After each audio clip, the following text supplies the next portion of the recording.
दर्शन करा दूं? नहीं, दर्शन नहीं करा सकती। क्यों? क्योंकि ये तेरा जो रूप है ना, काला कलूटा, तन पर भस्मी जमी हुई है, सर पर तेरे जटा है। ये तेरा रूप देख करके मेरे बेटा डर जाएंगे, और डर गए तो फिर उनको छुपाने वाला कोई नहीं है। क्यों? क्योंकि एक बार हमारे बेटा अगर रोज आते हैं तो वो चुपते नहीं है। जैसे मैया ने इतने शब्द कहे, भूतनाथ भोले बाबा ने उसी जगह त्रिशूल गाड़ दिया। जब तक तू दर्शन करावेगी ना, और तब तक जो भोला यहाँ से जावेगो ना। माताएं कहने लगी ये खूब चक्कर में पड़े। जवाब दिया चाहे कुछ भी हो जाए, लेकिन हम दर्शन नहीं कराएंगे। भोले बाबा डमरू बजाते रहे, बजाते रहे, बजाते रहे। हार मान करके वहां से आने के लिए कदम रखा, अब दर्शन नहीं कराएंगे। जब भगवान आगे के लिए प्रस्थान करते हैं अपनी डमरू को बंद करके, तो श्री रामचंद्र जी समझ गए कि मैया भूतनाथ भोले बाबा को दर्शन अब नहीं कराएगी। तो इतनी तेजी से रोए, इतनी तेजी से रोए कि मैया गोद में लेती है, कभी झूला झुलाती है, कभी दूध को पिलाती है, लेकिन श्री रामचंद्र जी चुप होने का नाम नहीं ले रहे। अब तो बांदी को बुलाया है रानी ने, बहना जाओ जा करके देखो कि वो काला कलूटा अभी आया था मदारी, वो मेरे लाला को कुछ जादू टोना कर गया। बांदी दौड़ करके गई है, बाबा ठहर जाओ। भूतनाथ भोले बाबा के कानों में आवाज गई, कदम रुक गए, पीछे मुड़ के देखा, क्या बात है, तुम्हें महारानी ने याद किया है? क्यों? वो अपने बेटाओं के दर्शन कराएंगी। अब दर्शन क्यों कराएंगी?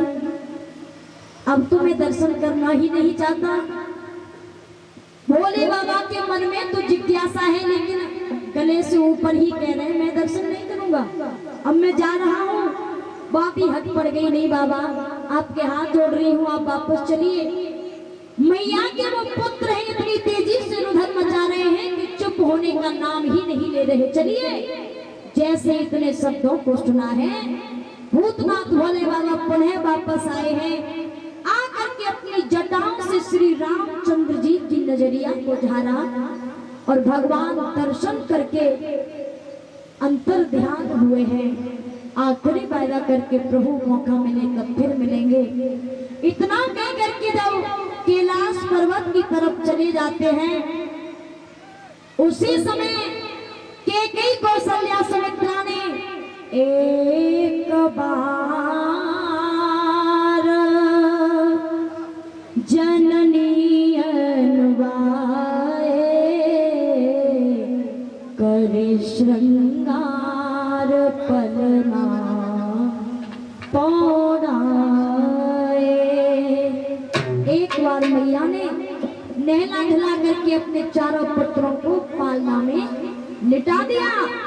मैया काम काज में लग गई। उसी समय माँ ने देखा अमुक निकाया कैसी लाल यहाँ तक आया। मैया काम काज में लग गई है, पालना में लटा दिया छोटे छोटे बेटाओं को। लेकिन मैया के पीछे पीछे प्रभु रामचंद्र जी जब चलने लगे हैं तो मैया चकित रह गई।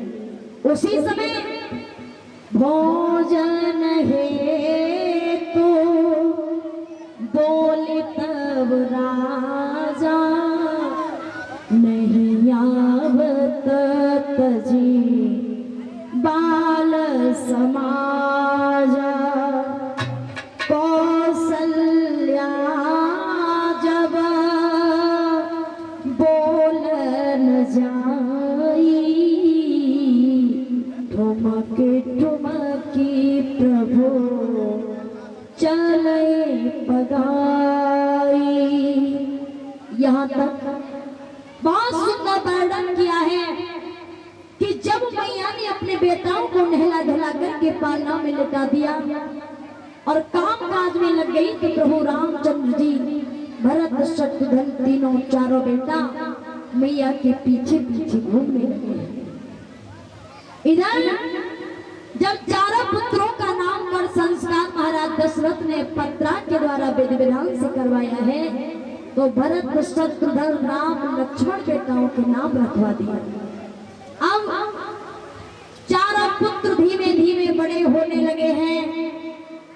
महाराज दशरथ जी के मन में एक शंका उत्पन्न हुई कि अब मेरे ये चारों पुत्र बड़े हो चुके हैं, इनके लिए सुंदर पाठशाला देख करके विद्या अध्ययन कराने के लिए इनको भेजना चाहिए।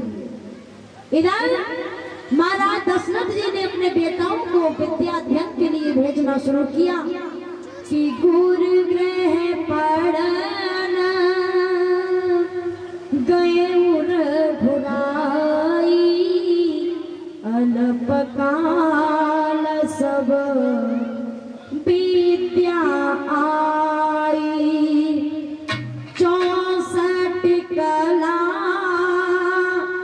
बखान तजे ही लगे प्राण प्रिय परम स्नेही। श्री सुखदेव जी समझाने लगे हैं राजन परीक्षित। इधर बड़े आनंद के साथ में महाराज ने अपने चारों पुत्रों को गुरु के यहाँ पढ़ने को भेज दिया है। अब यहाँ से प्रसंग सीता स्वयंवर की तरफ चलता है। सभी माता बहने भाई बहन प्रेम से कीर्तन बोलेंगे। उसके बाद आगे कथा प्रसंग जिस तरह सीता का विवाह रामचंद्र जी के साथ में होगा।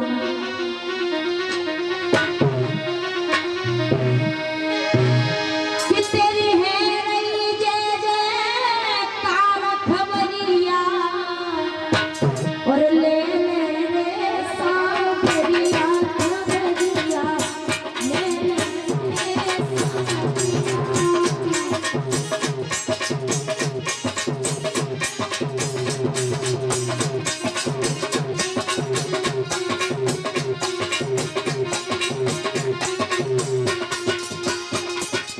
Yeah.